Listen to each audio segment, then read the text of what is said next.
What's Going on Seaville was made possible through donations and services provided by Women's Health Virginia, Lighthouse Studio, Hollywood Theater Lab,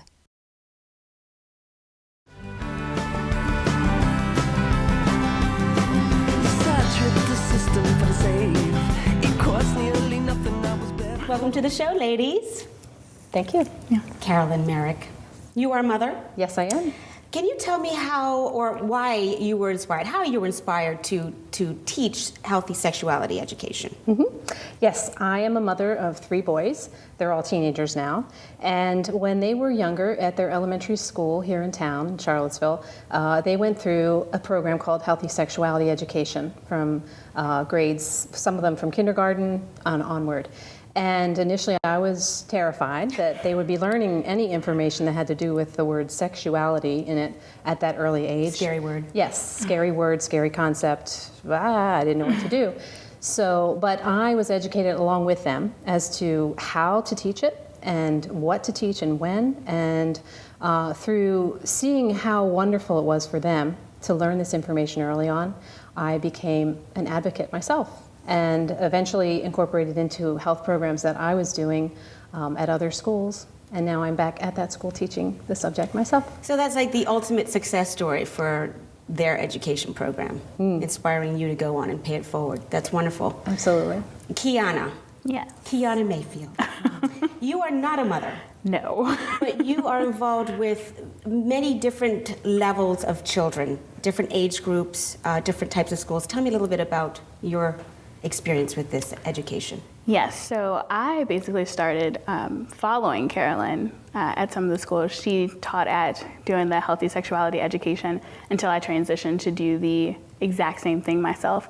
And while we both teach similar material, we work with very different demographics, where Carolyn mostly focuses on elementary school children and middle school children. I work with all ages with an emphasis on teenagers and adults, or young adults. Wonderful. So you take care of everybody. Yeah. Where both of you are concerned, you take care of all the age groups, Yes. right? We do our best. Yes. So inquiring minds want to know, is your goal here to impose a value system or to judge parents on their moral choices?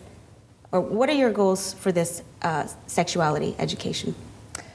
Well, absolutely not. We're not here to impose any moral standards. We subscribe to no particular religion or mindset. The only values that we want to incorporate into this information are the 3 values that we call the 3 R's. There's actually a really good website of an organization called Advocates for Youth, and that is the cornerstone of their program, which is designed to help people get healthy sexuality, age-appropriate, accurate information when they need it. And they are called the 3 R's, that of rights, respect, and responsibility. And those are values I think we all can agree on. I think we would definitely recommend healthy sexuality classes for children starting as early as possible. I would recommend this education not only for children but for parents too, because even as much as you think you know as a parent, you read the books, you get the letters saying, this is what I talked to your children about today. The kids had questions about this and this and this, and I thought, oh, that's interesting. I wouldn't have thought to bring that up with my child, but somebody in the class brought it up, so maybe my child has the same question, and we should talk about that. When the kids bring up things that they've learned in class, it's very comfortable, it's very easy, the language that we use. I know that they have this basis from the lessons that I learn about from the healthy sexuality classes. It's something that I agree with what she's doing, and I think that education about all of those tricky things should start early and safe and simple. As situations get more complicated and children are exposed to a little bit more mature ideas, then you have a scaffolding in place to address those rather than just, hey, let's just wait until there's a major issue and then we'll address it after the fact. We're lucky enough to have this program since they were young has opened the door for them to continue to have conversations with us, to have conversations with the appropriate teachers at school. So the value of rights, every child, every person has the right to get accurate, age-appropriate information about sexuality education. Respect every person, including young children, have the right to be respected, their bodies to be respected, and they also need to learn how to respect themselves and other people. So, and then we as adults, caring adults, parents, have the responsibility to impart that information to young people so that they can make healthy choices and be safe and be happy and be healthy in their lives. It's about making sure parents have the correct information to share with their children at the right ages so that they're comfortable talking about things later on in life. This is about the building blocks, building a foundation so that later in life you have those communication skills already built in. Baby steps, if you Yes, yes. Definitely. Definitely baby steps, right. will. What are some of the obstacles you come across when you're talking to parents about the word sexuality? There's so many. Well, first, sexuality, you break it down, and the first and only thing people hear is sex. Yes. And so you have to make parents especially understand that just because we're talking about sexuality education, we're not talking about sexual intercourse. Sexuality is so many more things than just sexual intercourse. It's a part of it, but there's a wide array of other topics that we talk about in relation to healthy sexuality. Right, and certainly at this age we're talking about educating young children from really ages 2 to about 7. That talk about sex, they're not even really interested in that, and that's not where the focus is. And as we'll talk about later, the focus is very different. But it's all about who you are as a person, what you like, your gender, what else? What you don't like. What you don't like. You need to know the name of your body parts, what you have, what others have, because kids are curious, and you want to feed this curiosity in a healthy way while building this open communication so that they feel comfortable coming and talking to you about things that might be awkward or might be embarrassing later in life. Yeah. And by educating them early, that awkwardness disappears. It goes away. It goes Yeah. away. There's no reason to be awkward because you've already been having these conversations, or you can deal with all the awkwardness up front. So when you get to heavier topics of bullying, of other things, it's not as awkward. So do you feel that when there's awkwardness involved, that sometimes it's coming from the parents maybe more than the children? Absolutely. I can speak to that personally. Like I said, my initial reaction when I got this letter from the school about what the program was going to be offered at their school, I just kind of had this very fear-based response. That, I didn't have any education as a child growing up that was structured, certainly not at that time. I couldn't remember having questions at that age about my body. But now, interestingly, that I've come to be teaching it, I realize I did have questions. I just knew that they were not to be asked. You couldn't ask anyone. Right, because and it's been an interesting unwinding of my education, teaching this, to find out that really was, I was curious, I didn't feel like I was allowed to be curious. You weren't encouraged to be curious. Right. In that realm anyway. Right, and then that shut down some of the feelings I had about my body as being great and special. It felt more like parts I can't talk about, things I'm not supposed to share. So there was an embarrassment that came with the subject that it took me a long time, less so for Keiana because your parents were my parents were really open about sexuality. So you had two completely different experiences. So it was always, you could ask them anything, you could talk about anything. There was no barriers to our communication about anything. So it was very strange to come into doing sexuality education and see how different most households are around this subject. Right. When I was growing up, I had a very forward-thinking mother. So I grew up with somebody who talked to me from a very early age about all kinds of issues about, my body, my sexuality, sex in general. All my friends would always come over to my house for sleepovers because everyone wanted to talk to my mom, So I'm grateful that my daughters had the next level of that, which was education like that in the school. When I look back on my sexuality education as a child, I don't think I had classes in school until middle school or high school even, and my conversations with my parents were very awkward and uncomfortable. And I think that's one of the great things about the healthy sexuality education my kids have had is they just feel really comfortable speaking about it. My first introduction was probably my older brother's Playboy magazine stash in their bathroom. It was a huge pile. And I also had some health education, they called it, in high school, which was taught by the football coach, this grizzly older man who was talking about like pads and menstruation, and my girlfriends and I could hardly even look at him. It was so odd.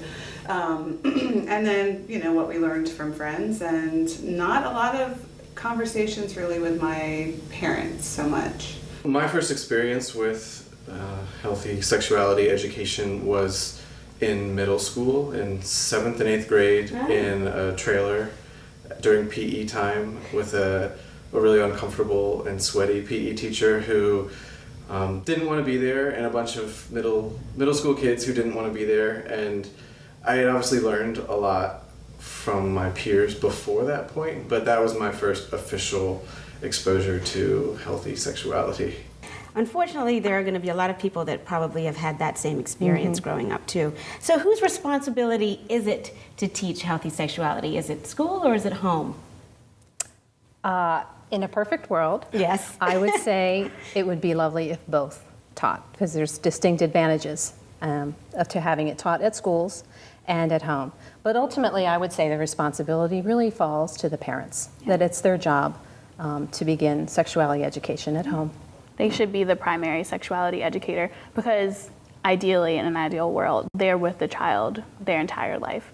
And so you have that consistent adult figure that you can go to and feel comfortable with talking about this subject, which can be a lifesaver for many kids, especially once they hit puberty, they're going through teen years, and they have all these other social pressures. To have that consistent person in their lives to be able to talk to about anything is really, really important. Not to mention that it's the person that loves you the most in the world, the person that you can most trust, right? The one that you think isn't gonna, they're not gonna hurt you, they're not gonna judge you. Give you misinformation. Exactly, they're the one who is gonna be there for you, open arms, wholeheartedly. That makes sense.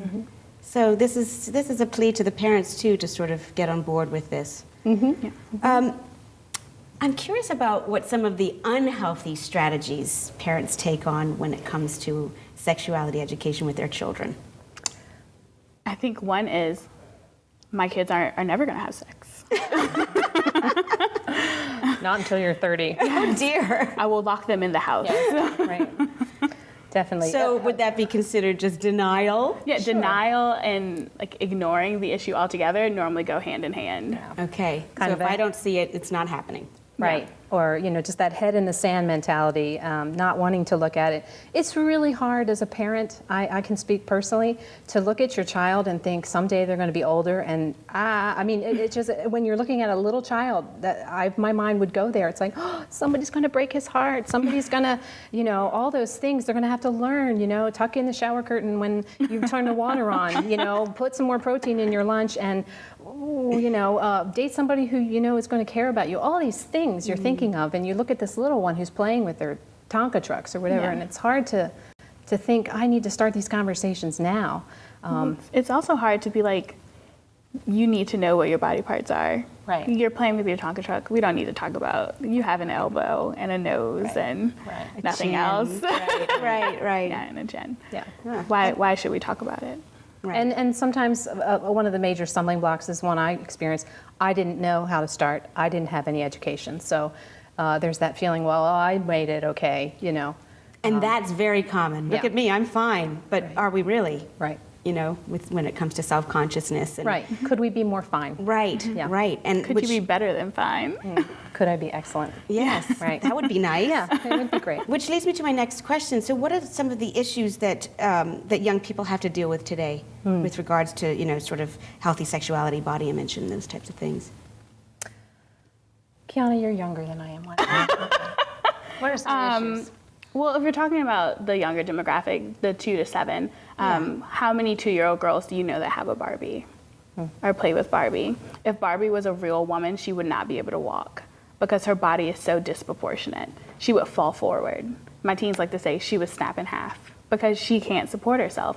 So if you have young kids growing up from a very early age, girls and boys, and this is the ideal body type they're being exposed to, and then you have magazines and commercials and ads, airbrushing, Photoshop. You have 20-year-olds playing 16-year-olds in high school TV shows, like they are brought up to think and expect men and women to look a very particular way. So when they do hit 7 or 8 and their bodies are starting to change very slowly, and then they really get into puberty, nobody's body looks like that. There are a lot of media messages out there. I don't have a TV and we don't have a lot of media exposure at my house, but I even noticed walking down the magazine aisle at CVS, my son will be like looking at these pictures of women and like, why are they dressed like this? And what is this magazine about? I try to talk about what we see in media, but I think I also try to distance that entrance into his life. I think it's changed a lot since I was younger, and it's something that I don't know, it's a hard thing to talk about. And I think that you've also been working, especially with Evelyn, on body image issues as well. Evelyn's a very attractive young lady, but we're also hyper aware of the fact that the media portrays women and men too. Obviously, there's no unattractive people on television. It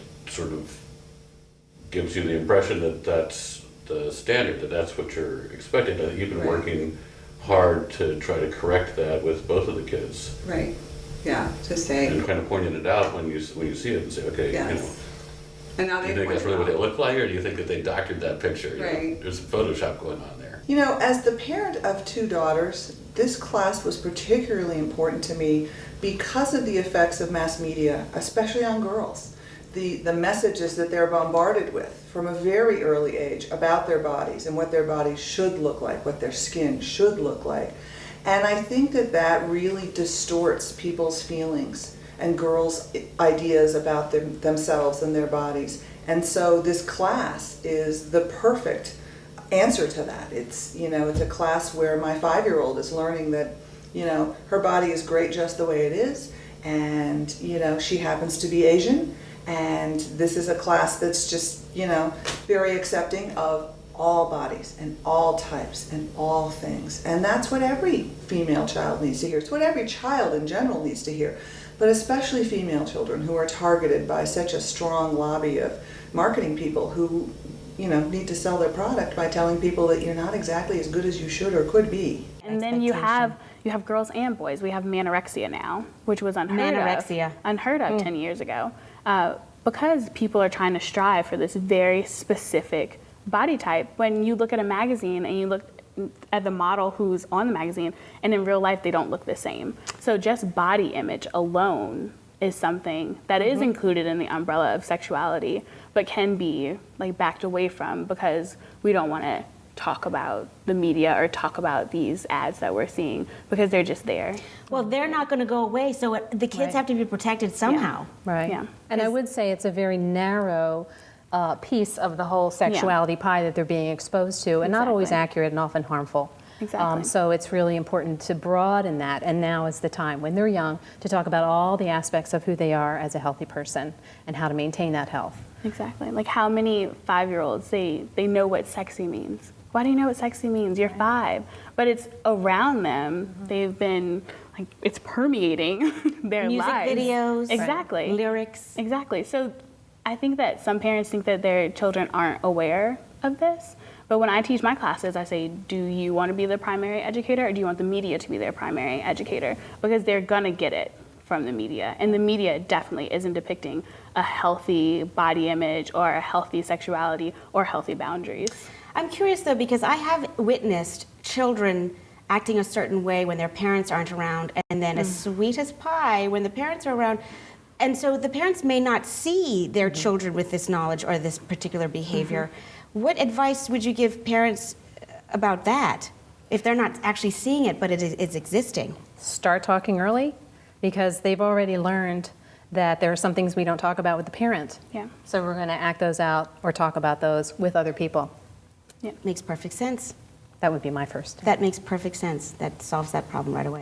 Or, especially if you have one child who's very open in dialogue with their parents and other kids in their class aren't very in dialogue with their parents, they want to fit in with their friends. And so that can have a very distinct effect on the way that they interact with different groups of people. But the child that knows and has been educated could actually be a positive leader with their group of friends and lead them Absolutely. away from that sort of influence, right? I see that time and time again in the students that I teach. There are 3 or 4 in each class whose parents have already talked about these things, and we have tremendously rich conversations, and they so want to share anything about, how wonderful the umbilical cord is, the many functions of the umbilical cord and all that, and they're just, I had one kid, he would just pop up and stand up. He didn't even realize he was standing up when he would share his information. He was so excited, That's amazing. And everybody was learning. It was so wonderful. Well, the umbilical cord is a really cool thing. It's very cool. We And can't all live without That's it. right. That's right. Well, let's get to the meat of this, because you talk about the 4 B's, which I think is a wonderful way to piece it out over the age groups, right? Over the ages of 2 to 7. So we've got bonds, which refers to families, right? And we have body parts, and then boundaries, and then babies. Yeah. So let's start at the beginning. Okay. Let's talk about bonds. So I would say the cornerstone, if you think of sexuality education as a table with 4 legs, that bonds, or those bonds you form with those you love, and typically that's the people you first are around, which would be your family. Those are really important to talk about for a lot of reasons. One reason, you want them to know who they are, where they came from. There are a lot of different family types out there these days. For sure. Adopted, single parents, maybe one parent is incarcerated, divorced parents, remarried, gay parents. There's just a lot of different ways one can make a family. Mixed race parents. Mixed race parents, we could go on and on. It's really wonderful. And so here we have this opportunity to talk about all different kinds of families at a very early age. And what that does, each child can feel that they're included in what a family is.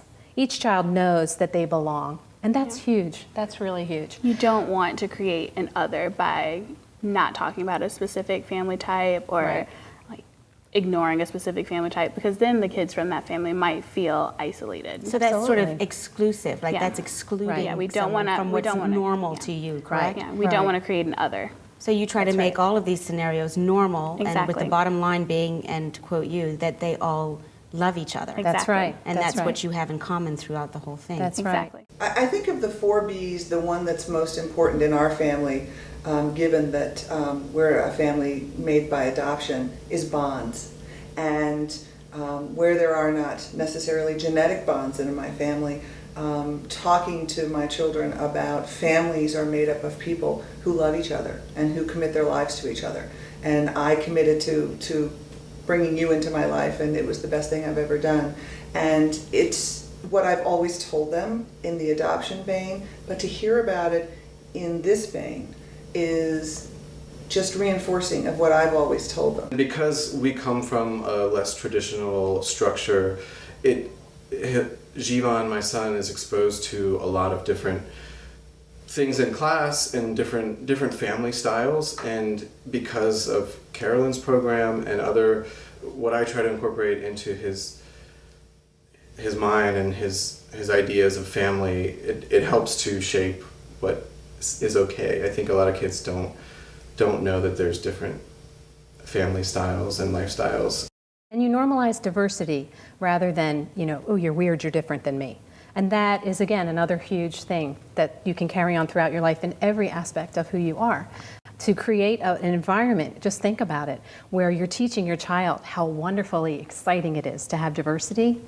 Think of all the problems that we have in the world that we wouldn't have as much of. Bullying, isolate. It's just, absolutely. it's incredible. So I think it's really, really important that each child sees themselves. And as an anecdote, I have one girl in one class, she was adopted, and we did a book on adoption, and she just lit up. She was so excited to be included. And then all these stories about her birth, and all the other kids were really excited, and some were a little jealous that they didn't get all the toys when they, came into the family. So, it's really wonderful. It expands their world in a way that they'll remember through the rest of their lives. Yeah, it's very true. It's really important to have to include. I remember my own experience growing up with television, not seeing a lot of brown kids on the TV, so it's very important that these kids feel included in the whole scheme of things. That's wonderful. Well, let's move to body parts. So, but before we move to body parts, what age was it that you would start with the bonds? Is that 2? Is that where it would begin? Anytime you're talking to a child, and It could just be part of the conversation. I think that it starts at infancy. Like when the child is brought into the world, you're obviously like caring for it and already showing it that you love it and that it can trust you, and you're building those bonds. And if you can start very early with pointing things out, then it becomes very natural to move the conversation forward. Right, and then the next step would be body parts. That's right. Which you start at infancy too, or at least toddlers. You show them where their eyes are, their nose, their elbows. But people don't include our anatomical, our private parts in that list of things. Right. Or they use slang terms. Or they use slang terms. Right. So let's talk a little bit about that in terms of why we think that slang terms have been more popular, because to me it tends to seem a little more vulgar sometimes, the slang words, than the actual anatomical I think words. a lot of parents are just uncomfortable themselves with saying the real words, the scientific terms. It makes them very uncomfortable. And then to have to share that discomfort with your child, it's much better or much more comfortable for them to use a cutesy or, I don't know, like a fruity, frou-frou, A made-up non-exact word. Right. Because then you're not really talking about it. It's like a mask that comes up. A mask, yes. But again, if you think about what you're teaching, because we're always teaching whether we are conscious of it or not, what you're teaching is these are the parts that must not be named. Sort of. So immediately they're bad, and so you feel uncomfortable. A lot of times kids can have that reaction. I wouldn't say every child does, but I would say a lot of them do. But you teach them for curse words, not to say curse words because they're bad words. If they hear at school, for instance, the correct terminology for their private parts, and they come home and say it, and you're like, no, we call that a such and so, then there is the same mechanism that is a bad word, that is a shameful or bad, embarrassing part of their body that they shouldn't talk about. So we just said earlier, you don't want to create an us-them mentality. You're sort of creating an us-them, an other within with the your person. own person. Yeah. Oh, yes. So, I mean, these aren't things I consciously as a parent thought of, but when they were brought to my attention, I went, oh my gosh, yeah, for sure. So it made me really be more aware, okay, this may be uncomfortable for me, and I may need to stand in front of a mirror and say this word 20 times before I can calmly say it to my child. But you did, and it became a part of your vocabulary. That's right. Now all the time in can do it. classes, and I see with this age group in particular how wonderful it is, because it's just, okay, this is how it is. You don't have to undo any of the other stuff. Yeah. Right. So With it's the just a stigma great that's been time associated to with it. share about it. Yeah. And it might help us for so many other ways as well, just for like boys becoming men, respecting women, and respecting women's Absolutely. bodies, and women respecting their own Absolutely. bodies. Sure. If I don't know the names for my body parts, how can I respect myself? Right. Like, how can I want to protect myself, or how can I have healthy boundaries if I don't even know what things are called? Right. How, when I'm a teenager, can I go to a doctor and adequately describe what's going on with my body if I'm not in touch with my body at all? Or what if my parents, I get the vibe, I can't talk to them about it, so I go to the Google parent Yeah. and look up words that aren't medically accurate, and what do I pull up there? And so what am I learning about sexuality? Exactly. And that should be scary enough for the parents to want to think so. run to the aid of their children and say, okay, this is your chin. You know. But you know what? Oh, some parents, it just makes them run to the aid of parental controls on their Right. computer. But you know what? Your children have access to technology everywhere. You can't stop it. Exactly. You can't stop it. You might as well talk about it. Is there a good book that you can Absolutely. suggest for that? Yes. There's one called, it's Todd Parr's book, The Family Family Book. Book. It's very The sweet. Family Book. The Family Book. So that types in all kinds of family types. With regard to body parts, there are some really good books. There's some good websites too. But the books that I like, one's called My Body is Private. Great book. Your Body Belongs to You is another really good book. Great, they're meant for children this age. Great illustrations. I've read them in classes. And the good news is, you read them, we have great conversations afterwards, and nobody's scared. It's not like we're having a conversation about what, we would call stranger danger, or anybody goes home, somebody's going to hurt me. It's no. Fear-based. That's right. So it's, really great talk about your private parts, that the private parts are private, that they're usually in our bathing suit or our underpants. We're talking really simple language that kids understand, and they're private. It's okay to touch your private parts, but we do that in private. In private, But yeah. it's not okay for anybody else to, unless maybe you need help in the bathroom, your mom or somebody's going to help you.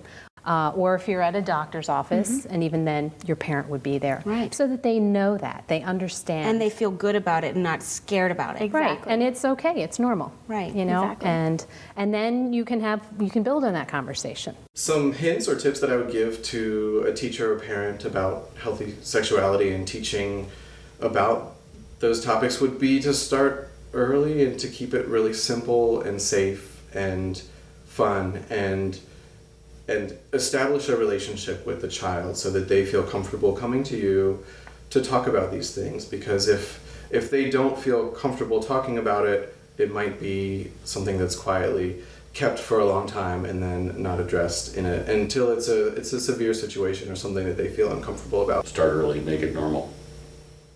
Make it part of the normal life, the normal framework of their education. And then it's a lot easier to keep the conversation going. It's not weird, it's not scary, it's not, ooh, you're coming to talk to me about the birds and the bees, ooh, My advice to another parent about healthy sexuality education is not to be, if you're offering the education, if they're in a place where they're able to have these conversations with a teacher and in a classroom, if you have books at home available to them that let them read at their own pace about their bodies and the changes they might go through, to let that be, and also not to push it too much, and let them sort of learn it still at their own pace, knowing that it's offered to them, and at home they also can search out more answers if they want. If I could give one or two hints to parents who haven't had this before, the first hint I would have is don't be afraid of this.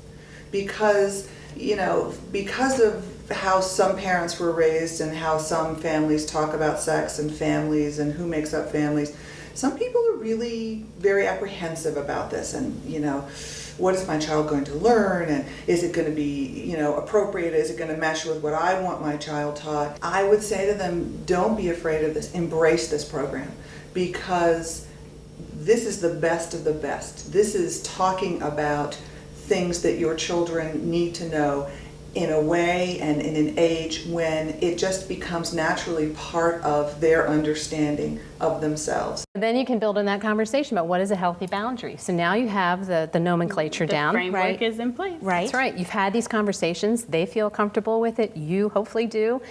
And books are great, by the way, because both your child and you can focus on that. So if there is a little bit of, Discomfort. yeah, I mean, even now, talking to my teens, there's times when I feel my heart racing a little more than I want it to, about certain topics. That's natural. So a book can really be helpful to help you have a little... You don't have to, it's scripted. Yeah, you don't have to be like looking at them, talking. So. It's scripted, it's Yes. already there for you. You know that it's age appropriate. There's going to be some great illustration. And you don't have to come up with anything Right. yourself. You don't have to reinvent any wheel that you've Yeah. never even seen before. No, that's very helpful. So let's talk about boundaries. Because that's very important, especially in light of a lot of these things happening in the news right now. So talk about that. How do you approach that?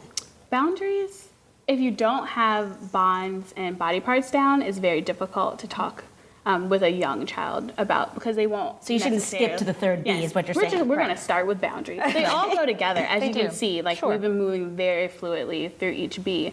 But having a good foundation of body parts, having a good foundation of trust, those bonds, letting them know that you're not going to judge them, you love them no matter what, that makes talking about boundaries a lot easier. Right. And so when talking about our bodies, like knowing what's good touch or bad touch is really good and very clean cut in letting them know where a boundary is. When we say our private parts are private, they're in our bathing suits, they can touch their own private parts in a private place, but it's not meant for other people. That is very clear, very succinct way of telling a child without getting scary. And I think it gives them some power as well. That's because, right. something Exactly. like tickling, That's Don't you remember exactly. being tickled until you couldn't breathe and you're saying Yeah. stop, stop, stop, and no one stops? Yes. I mean, that What are might you seem learning? like play to someone, but Right. you don't have any power over yourself in that moment. And if you learn, Oh, even if I say no. It doesn't matter. It doesn't matter if Something you that say was no. originally pleasurable, it's not pleasurable to you anymore. Maybe you're still laughing. It looks like that to you. People are misreading your cues, and you open your mouth and say stop or no, and they don't. My mind boggles because then I'm fast forwarding Right. to when we're older That's in right. situations where we should be able to say stop or no. And But you don't have a you don't history have or a that. foundation of being able to assert yourself and say, no, I don't want this to happen. Right. So when you have media, society, your peers all coming on you at once and wanting you to do certain things, how are you going to be expected Yeah. to say no? Do you encourage kids to have a safe list of people that they can go and speak to if they feel like they've been touched inappropriately Yes. without feeling judged or Yeah. like they were Definitely. responsible for it? Yes. Backtracking a little bit, like Yes. with the tickling example, and then getting to that. What a great thing to be said in a family is, in this family, when somebody says stop, that means stop. No Exactly. questions. So it's just across And it the goes board. for everyone. Understanding It goes for Everybody, other whether it's your kids, aunt, your parents, uncle, yeah. anybody. If my son or daughter says stop, they mean stop. And you hold that line for them because they're too young to hold it for themselves. Exactly. Or if you want to pick up a toddler, they can say yes or no. That's and right. so I love going to my friend's house and being like, can I pick you up? And they'll be like, Yeah. no. See, that's a perfect example Right. because Not right now. Whoever asks, Right. it's like, oh, I'm gonna Right, pick you up. right. And not to be, I'm not trying to say everybody has to be politically correct, Right. but, Yeah. but you have to understand that kids feel very out of control when their bodies, to them, are being touched in a way that they don't want to. And you want them to have a real clear sense of boundaries, so you don't want to dull those senses. Right. So could you ask me the next thing, because I forgot. And I wanted think to tie it in. I've forgotten too. Well, let's just go to a book, a resource. Okay. So we'll come All back right. to that if we can remember it in our old age. Sorry about that. I No, got so that's okay. excited. I can't remember either, so Okay. I don't think age has anything to No. do Okay, with it. good. Yes, right. Says the young person in the room. How about a resource, a book for boundaries? Okay, so the two I mentioned, My Body Belongs to Me, is a great book. My Body is Private. There's another book, there's several books. I have a favorite author, by the way. Her name is Roby Harris, and she has written tremendous books for this age and older. If you just get books by Roby Harris, you're good as a You're parent. set. Everything will be covered. And she has one called It's Not the Stork, which again leads Oh, into the great, fourth B yeah. of babies. But there is also a section in there about safe touches and not safe touches. I know what I wanted to say. Good. So you've gone through these conversations. You've talked about things like private parts being private, tickling, no means no, all that kind of thing. Then you can have the conversation, if anybody ever did touch you Oh, the where you safe didn't list. want to have a touch, especially on your private parts, you let us know. We're here for you. That's not okay. And if they tell you it's a secret, that's not okay either. You tell me, and I will take care of you. That's perfect. So you warn them up front that someone might say, either threaten yeah. you or say that it's a Right. secret, and that home is a safe place no matter what that Right. person says. Exactly. And I've had these conversations with kids in school, kindergarten, first grade, second grade. And, we have this conversation and everybody's fine with it. Next thing you know, it's lunchtime and they're running around. It's not like a scarring conversation if you do it in a way that's calm and clear and just, you just say it. And then they have those boundaries. And I've seen it work, where they'll come in, John touched me on the playground on my shoulder and I didn't like it and I said no. And they're all excited about that. And I'm Because like, they yeah, came to that's you, great. yeah. So, it's not just about sexual touch. Yeah. It's sexuality. It's the whole thing. Right. And it really can be quite the whole empowering. body. We're Healthy, looking at healthy relationships. Right. Like Yeah. abuse, physical abuse, verbal abuse, mental abuse is not part of a healthy relationship. That's And right. so if you can teach them from a very early age where their boundaries are and who they can talk to about these things if they happen, then we can avoid so much Oh, stuff yeah. in the future. Which would be wonderful, wouldn't it? Another book that you like is the Uncle Willie's. Uncle Willie's Tickles. Yeah. Yes, A Child's Right to Say No by Marcy Aboff. That's great. Yeah, very handy. So let's go to babies. Oh, That's yes. the ultimate sort of cap on the four the Bs. culmination of- Yes. Let's start with that first question that the child might have, like, is the baby in the tummy? Right. But by then they wouldn't be asking that because they would understand what uterus is, correct? If you use the correct body parts, again, you've done those other yes. 3 Bs, then they understand, because tummy is a funny one. I think every time I teach this, there's 1 or 2 kids in my class who says, how the food falls on the baby. So you have to say, no, it's a different place, So it's really helpful to use the word uterus or womb, to talk about this special growing place for a baby. And this is a magical time. It's so, in my mind, very miraculous. I didn't realize that I wanted my children to have better information about healthy sexuality and their bodies until it was really presented to me. I honestly never thought about it. And we got to first grade and I went to a meeting at the school about the classes that they would be having, and at first I was a little surprised about what they would be learning. It just never crossed my mind. But I learned about how important it is to talk about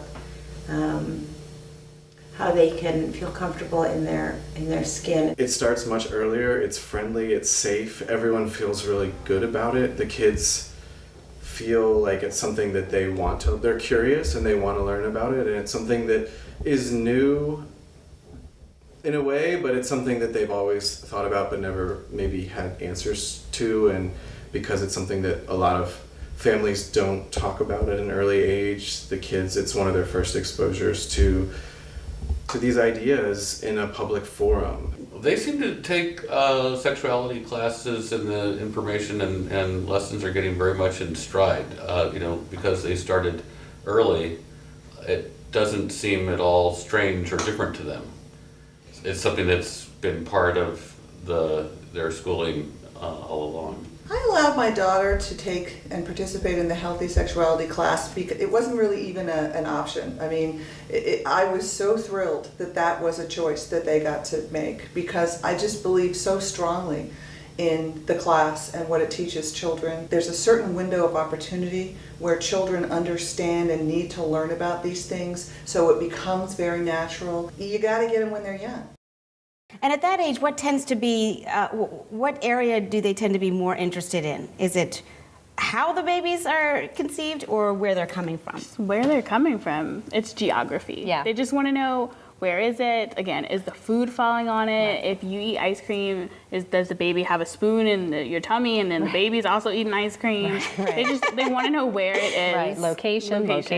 I love that. Yeah. I love that. It's just like real estate. Yeah. And transportation sometimes. Yes. So Very warm, cozy real estate. That's right. That's right. Yeah. So what if a child asks you in church or in a full grocery store or something like that? How do you deal with that? A question about babies or any of this? And yes, that's happened to me. I say, great question. We'll talk about that later when we have some time. Another thing that's really good to say is, well, what do you know about that? Or what do you think about that? Because sometimes you may think they're asking you the question. Okay. When they're really asking something different. So you're asking them to clarify so you don't jump ahead too They'll fast. be like, Exactly. well, Susie's mom swallowed a watermelon seed and now she's having a baby. We're like, okay. That's wrong information. So let me help you understand this. Right. And your training goes into more depth, obviously, where all these bees are concerned, and more anecdotes and more suggestions about how to handle and how to talk to that as well, which is great. And did we talk about books on the babies topic? Well, one of my favorite books for this particular age group is called It's Not the Stork. It's Not the Stork. By Roby Harris, and it's illustrated by Michael Emberley, and it'll give you all the information you need. And some parents have said, we just have this book by the bedside, or we'll read 1 or 2 pages, or my son or my daughter will just look through it at different times.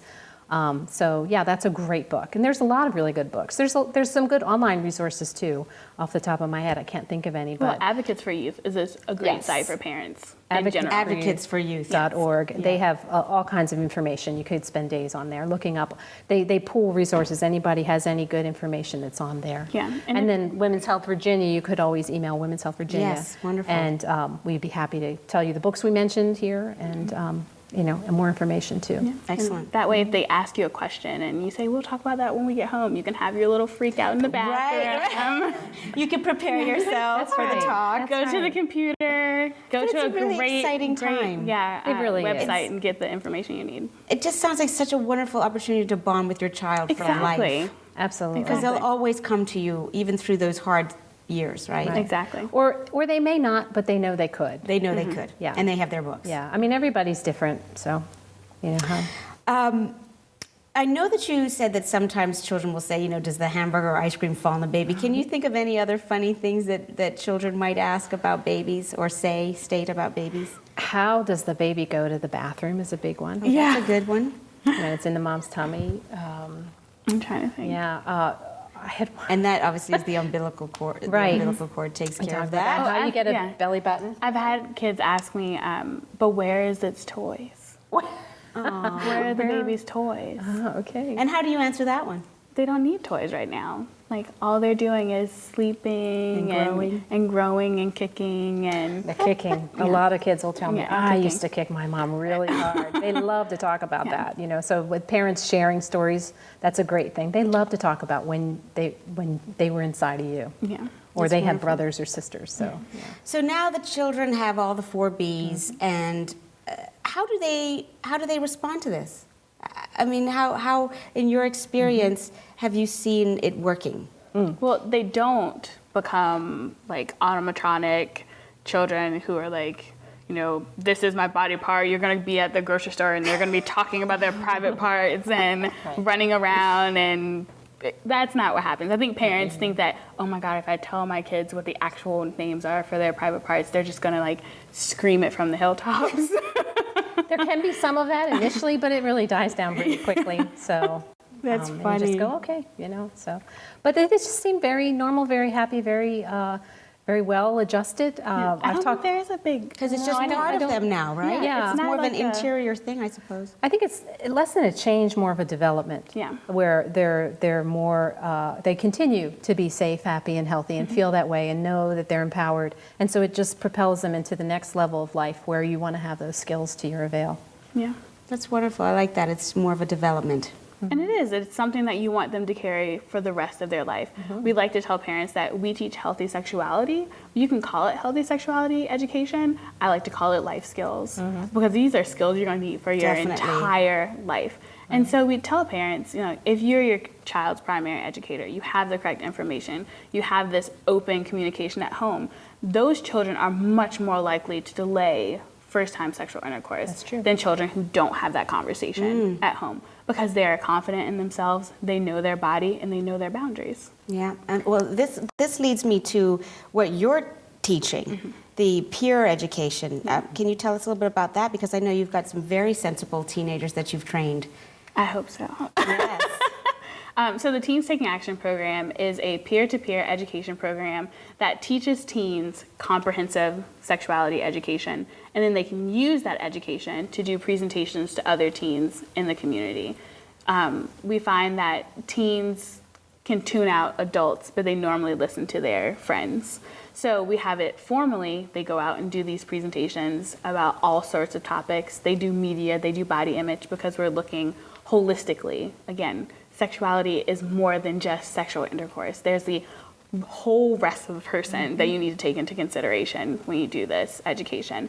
And then informally, if their friends have a question and don't feel like bond-wise they can go home and ask their parents, or have someone in their family they feel comfortable, they can go ask one of my teens. And I know that my teens have the accurate information. My peers are responding to what I teach them by, they just ask me a lot of questions about it. And they wouldn't really do it themselves because they kind of think it's embarrassing, like, oh, I know everything, so I don't really need to do it. But at the same time, I don't really know everything, so like sneakily I'll like ask you questions and I'll get to know it. And so that I like help them become more educated than what they are. My peers, at first they wouldn't believe me when I give them some information. They'll think I got my information or my research from Google or something. So I would bring like pamphlets or tell them where I got my information from, and then they'll start to believe me. So that would lead them to ask me more questions, and I'd just be happy to answer them because I want them to be safe. And that is a wonderful thing. Peers teaching their own peers, because they'll listen. Yeah, they'll listen. With the facts. Is there anything else that you would like to share with us before we wind down? Any other little pieces of advice or a call to arms? I just want parents, and like I said, I had a very different, growing up period than a lot of other kids. And for me, I would tell parents, as I tell them in my workshops, like, get over it. Like get Just get over it it's for your awkward. children's sake, it's right? awkward, but get over it because you will be so much happier in the long run because you'll have that open dialogue. I have so many parents who come up to me during my parenting classes and I'll just say, you know, my kids don't talk to me. And it's not my kids don't talk to me about sexuality, my kids don't talk to me about alcohol, my kids don't talk to me about bullying. My kids won't talk to me about anything of substance at all. And you create that block. Or I have parents who come up to me who I call the helicopter parents. They're my hoverers. And they don't give their child any breathing room at all.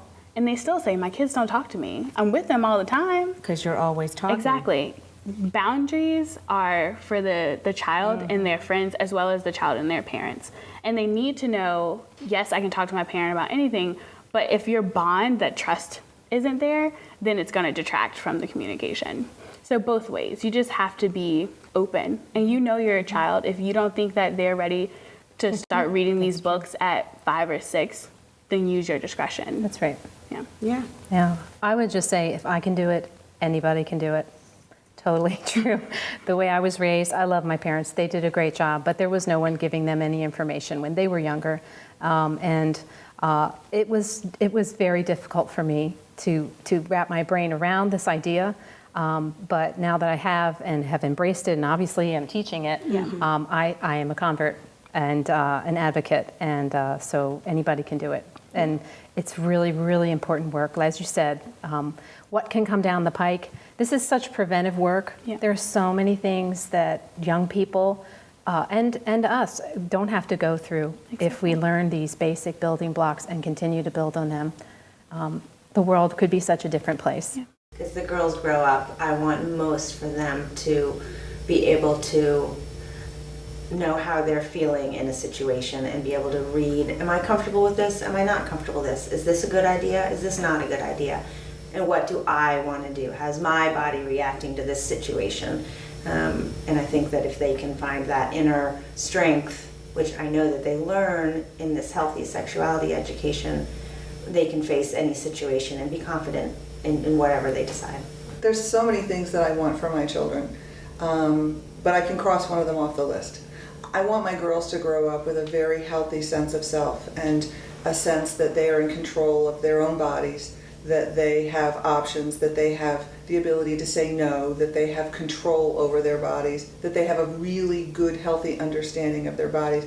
And through this class, they do. I think, obviously my hope for both of them is that they will grow up respecting their bodies, respecting other people's bodies, feeling confident in their bodies, feeling imperfect is okay, that's how we are. And, feeling enough confidence and self-respect to say no. And be okay saying no, and be able to make good decisions, and be able to talk to us. I have a great anecdote. When my older daughter was about 5, she heard me having a conversation with another child, and the child was talking to me about somebody who was pregnant, and the mommy had the baby in her tummy, and I was kind of on autopilot, and I was shaking my head going, yes, and my 5-year-old tugs me on the shoulder and she says, Mom, I really think we need to be using anatomically correct jargon when we discuss these things, don't you? And yes, you're exactly right, dear. You're exactly right. I mean, this is a 5-year-old, and it's wonderful. It's just, that was all the validation anybody ever needs is that, and she does. That's a perfect place to end. Healthy talks, healthy bodies, healthy people. Yeah. Right? Mm-hmm. Well, thank you, Carolyn and Keiana, for sharing your wisdom with us and for all the work that you're doing in the community. I wish you the best of luck with that. And we also want to say thank you to Women's Health Virginia and also to you, Charlottesville, for supporting Kids Making Television. Thank you for staying tuned. Take care and be safe. There's a big white ghost in your brain. It's always on time, it's always the same, but after 35 seconds it's the same. It turns over, turns over, turns over, turns over, turns. He's got from Mississippi for the Saints. I'll attend the service from my car before the service, but last day she knows that it's the same.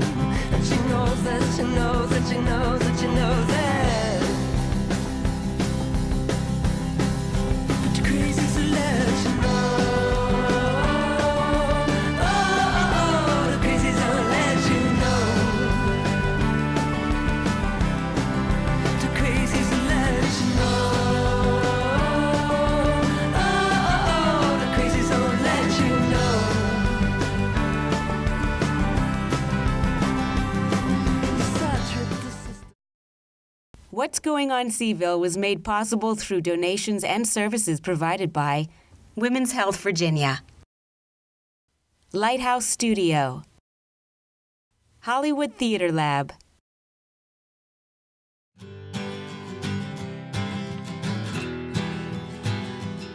There's a big white ghost in your brain. It's always on time, it's always the same. But after 35 seconds, it's the same. It turns over, turns over, turns over, turns over, turns. He's got from Mississippi for the Saints. I'll attend the service, grab my car before the service. But lastly, she knows that it's the same. And she knows that she knows that she knows that she knows that. Crazy to let you know. Oh, the crazies don't let you know. The crazies don't let you know. Oh, the crazies don't let you know.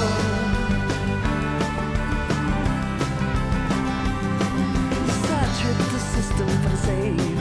It cost nearly nothing. I was bad for the pushing the goose things down all the same. I can't believe they wanted you. I can't believe they wanted you.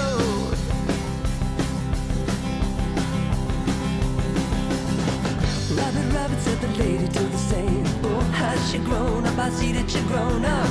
But it's the chip that don't save. Smash the pretty penny, but the pretty penny just won't save. But you're crazy, so let you know.